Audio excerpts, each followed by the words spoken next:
Tatabo po tayo ngayon ng tubig din sa bukal. Oh. Isa sa napakalinis po na tubig din sa bukid.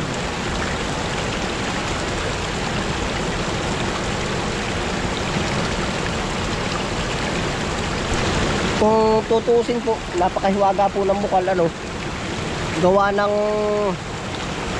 sa panahon po ngayon, kumbaga maulan po ba nung nakaraang ano, yan oh.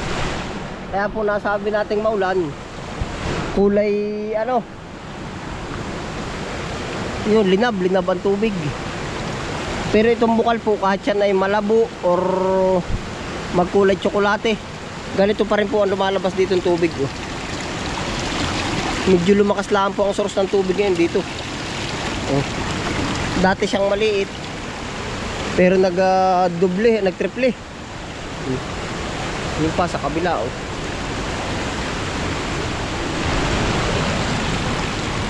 Yeah. Lakas po ngayon ang dating.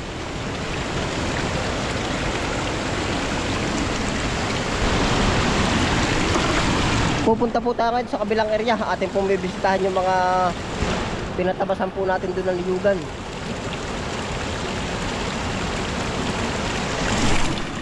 Panalo eh. At saka po ang isang ano nito, kagandahan, ari pong bukal na ari ay nasakop na po nung sa amin po bang ano, area number 4. Oh, yan oh, may sariling bukal yung lupa, yung area. Bukod po sa bukal ay kilalang bukal pa po, ibig sabihin ay maganda ang source of water.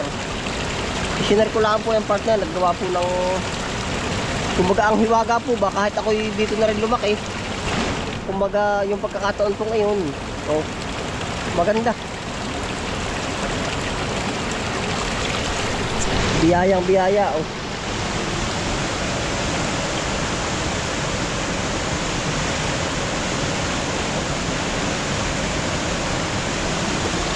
Linab ang ilog,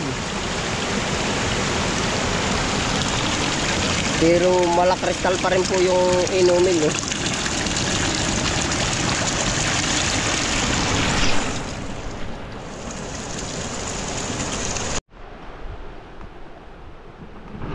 Ayan po tapoy nanunulusog ilog la. Pupuntahan po natin yung pinatrabaho po natin kila Tio Poroy po.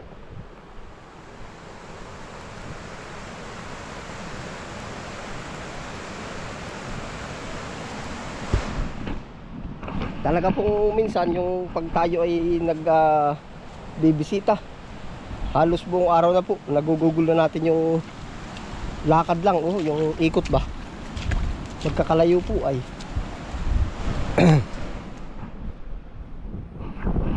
Diyon po naman pagkatapos po nating magbisita, malaking impact po naman yung pagkabisita at gawa ng nakakagawa po ba ng report, kumbaga magubat na pala siya, kailangan nating palinisan. Opo, hindi man po ako makapaglinis, di naiiupa yun. Kaya po pagbibisita pa lang, oras na po yung kinakain.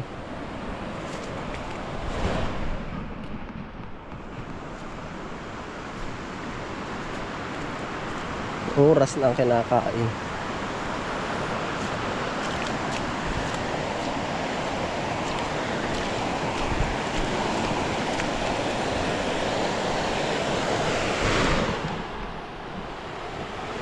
Linab ang tubig.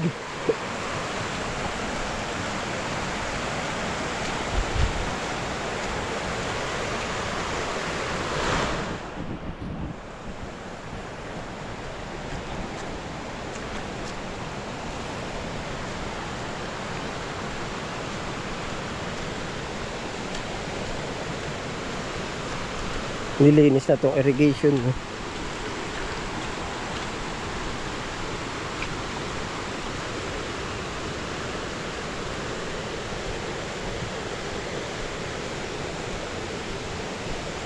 Paulit-ulit lang ngayon po mo. Dumaan ulit tayo dito. Nagtatrabaho na uli.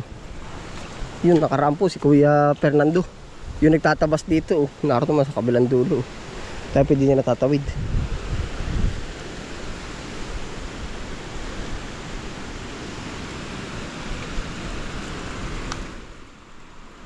Galing ng niyog oh. Ari po ay bunga na rin, tumalbog lang din eh. Sumibol na oh. Sa gilid.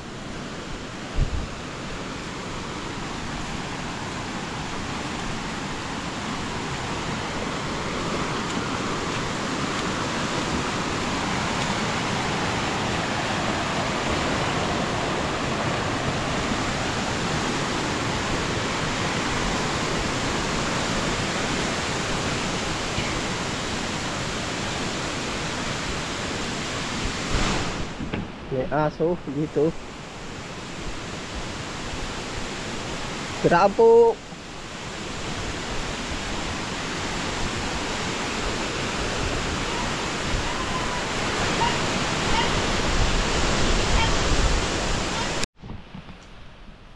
Yan, gamot sa buni, dami oh.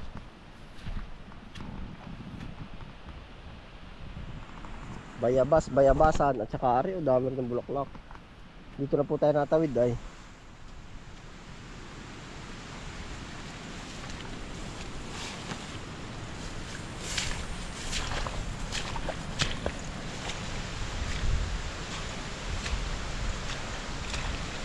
Sala.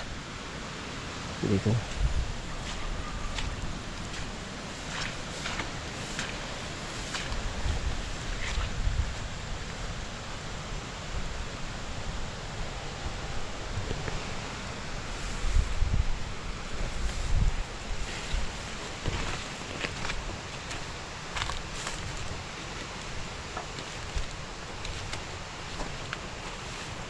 Ari na po ngayon yung ating niyugan. Oh. Yung pong pagkakapal ng kawayan, ating pong pinaano na. Pinapungtong na. Oh. Natamaan pa yung mahugan eh. Walang Diyo. Kaya, aray, sakit. Aray yung mahugan eh, nabagsakan. Kaya tumayo pa kaya ito. Tinaga pa. Walang Diyo naman. Tinaga pa. Dapat may tayo po natin ari. Yun ay nabuklo.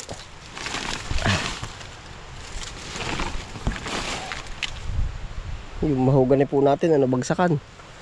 Dito po tayo lagi nag-i-intro Ari isa. Lalaki po ng kahoy na napalagay Patay kaya buhay. Hindi ko na ho gagalawin noon, daming kawayan na bumagsak. Makakaligtas na to Sisibo na po ito, ligtas din to. Okay lang po yung pagkaputol na yan. Wala pong problema yan. Pero ito ang dami.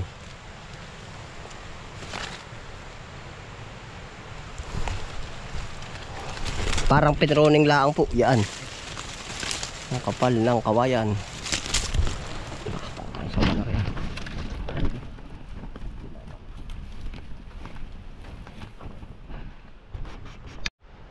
Ito na po yung ating ano po. Anong tawag dun? Mga niyog po. Yan. Medyo humawa na po. At gawa ng nabawasan po ng kawayan. Yan, pasintabi po ano po, yung pagbawas po natin ng kawayan para po mas mapakinabangan po natin aring iba pong pananim. Hindi po naman totally clearing at yung mga gilid po ay meron. Yan. Para po masigit na mapakinabangan itong mga produkto po ba natin. Yan.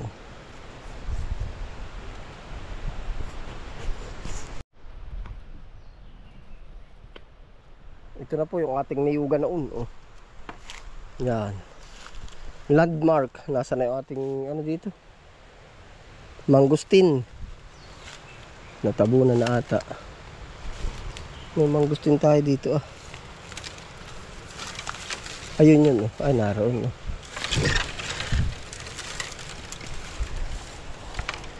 Pinakapalatandaan po natin dyan yung mahugan dun sa dulo. Tapos ito po mangustin. Yan. Tuloy na pong lalaki itong ating mga ano dito.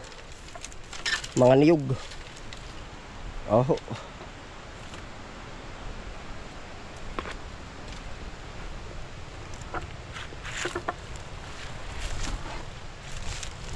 mangustin. Tagal na po na yan. Kung 25 years na. Para po nasa sukob. Ganyan nga po katagal. Pag naman yan ay tumaas na po, siguro mga 10 years pa. Oh, so 5 years, ganyan po katagal ang improvement. Oh. Tama. Pa 5 years na old na nga po yan. Tapos ito pa po yung ibang ano, mga niyog natin. Oh.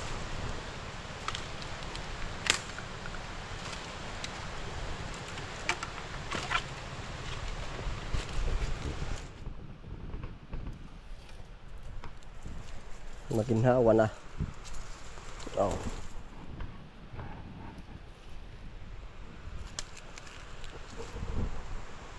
Yan po naman lahat kawayan pa rin nga yung palibot na yan. No? Ang inano lang po natin ay nakakasukob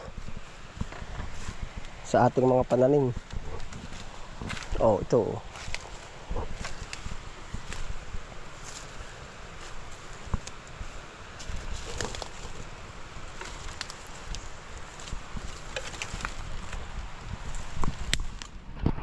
Bali tayo po dito nakakonsume ng 6 na katao.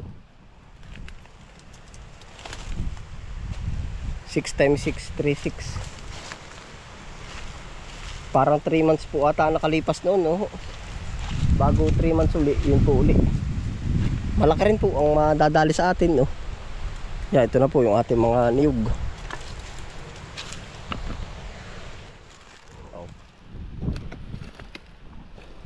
Sana po naman magtuloy-tuloy na ang paglaki niya.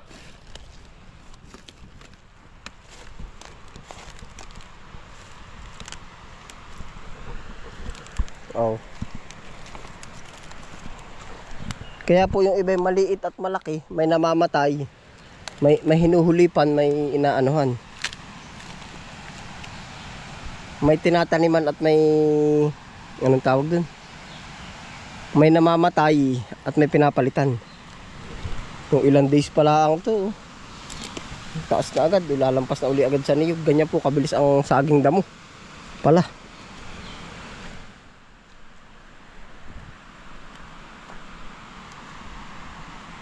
Yan.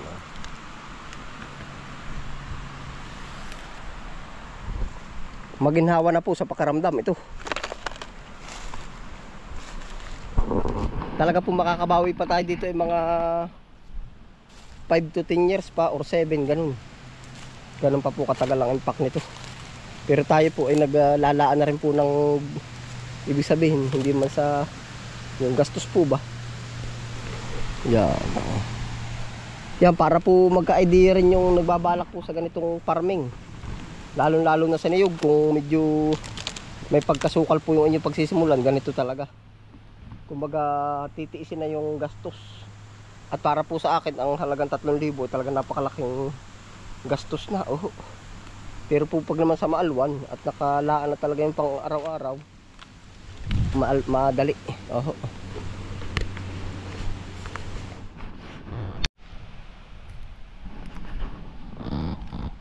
After 3 months po uli, ganito uli. Handa uli tayo ng, siguro naman aabutin na laan ng mga 4 na katao at medyo maalwan na po itong trabahuin ay. Oh.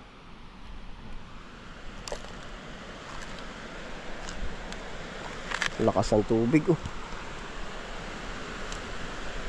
Para ay umapaw pala irrigation sa taas po oh. Umapaw ang irrigation.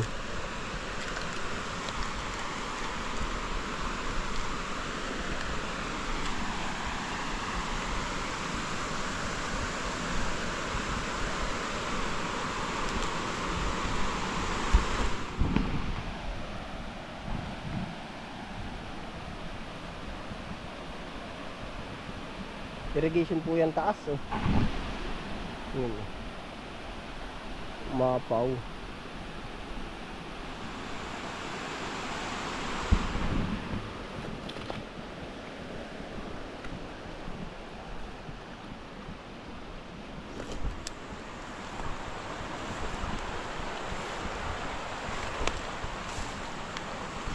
Ito rin po ang pakiramdam ko naman sa sa isang ano po ba, sa isang bukid, sa isang sakahan.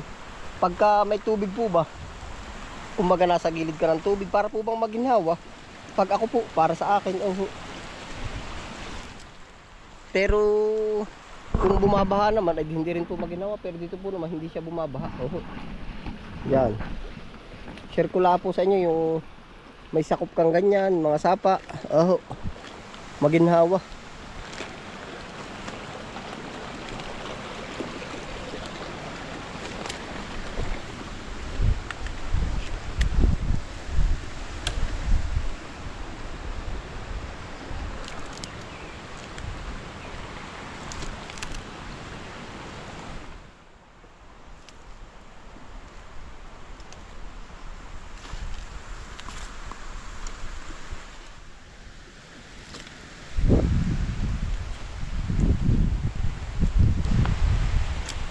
Yeah, ito pa po, mga niyog. Ito po na yung mabilis nang bumulas pagka ano, pagka ganitong hawan. Pare, o gabi. Yan ang mga unang produkto dito. Gabing San Fernando.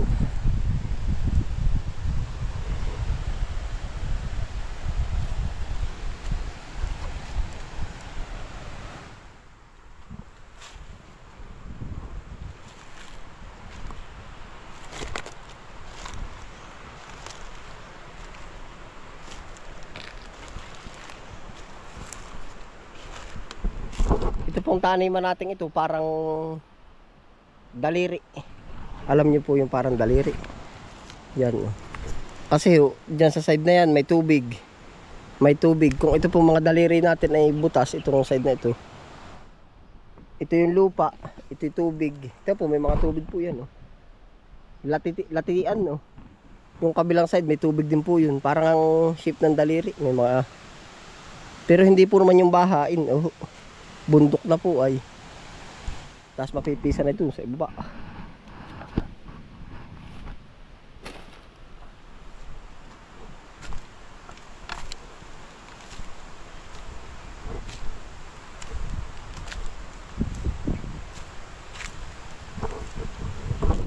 Ano, bilisan na ninyo paglaki ha. Para tayo ay may ma-harvest na agad.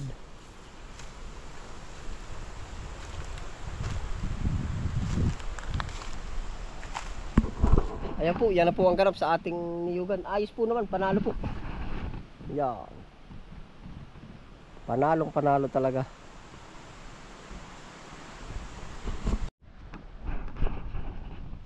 Naay po, ariglaan po ang mapapakanabang natin produkto dito ngayon. Papaya. Oh, yan. Susungkitin natin arit Tagalog. Yan, hinog. Papayang Tagalog. Yung po ate hybrid ay kabila.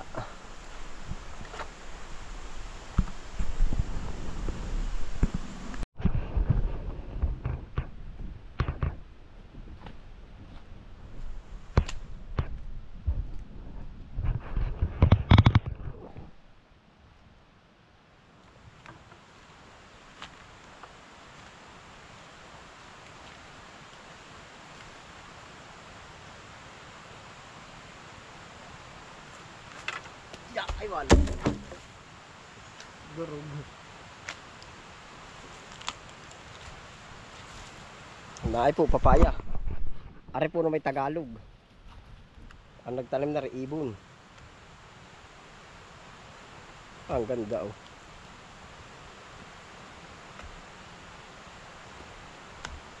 Ito po ang pwedeng ihagis yung mga buto-buto po. At sadyang Tagalog na po ito. Yung sinasabi po natin variety na sinta, ganito lang siya kalalaki. Buko lang ito dun sa atin eh. Mm.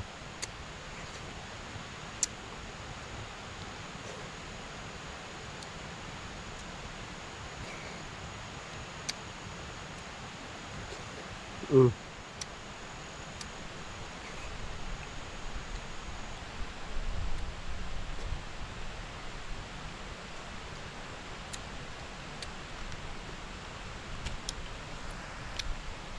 Punong-puno po yung buto oh. Mm. Isang dakot, buto pa lang.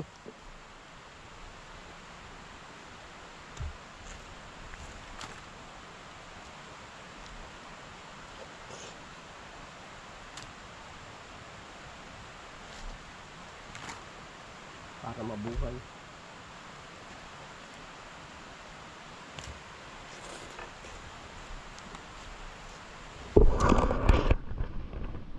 Nakipala ka pang puno. Kiso kakataas naman ho. Gapusti eh.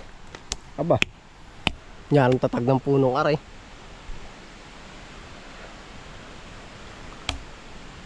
Gapusti. Iniisip ko nga ho kung paano i-harvest yung gayaan. Susungkitin na lang po, di mayayanig. Ayan po ang ganap dito sa ating taniman po. Na ating pinalinisan. Update ko na lang po ulit kayo kung ano pong magiging ganap po dito. Yan mabagal po ang improvement yan kaya kung mapapansin niyo puro palinis lang po yung ginagawa po natin dito. Yan ay ganoon po talaga kung medyo kumbaga wag lang kaiinipan po ari. Kung po naman kayo medyo mainipin, edi ang itatanim nyo yung katulad po ng mga gulay at siya yung 45 days, pwede 15 days yung akat, yun pwede po talaga yun. Pero dito po talagang 101% na pagtitiis, paghintay. Pero nasa bandang huli po naman pagka nagsimula magbunga, lifetime na po yung harvest natin. Hanggat lifetime ng buhay ng puno yung pag-harvest po natin. Hanggat buhay siya, wag lang matumba. Tuloy-tuloy po ang bigay. Na wala na tayong tatrabahuhin kundi harvest lang, harvest, palinis. Nung iba ano po. Salamat po sa pagsama, ingat po ang lahat. Happy lang po. Bye.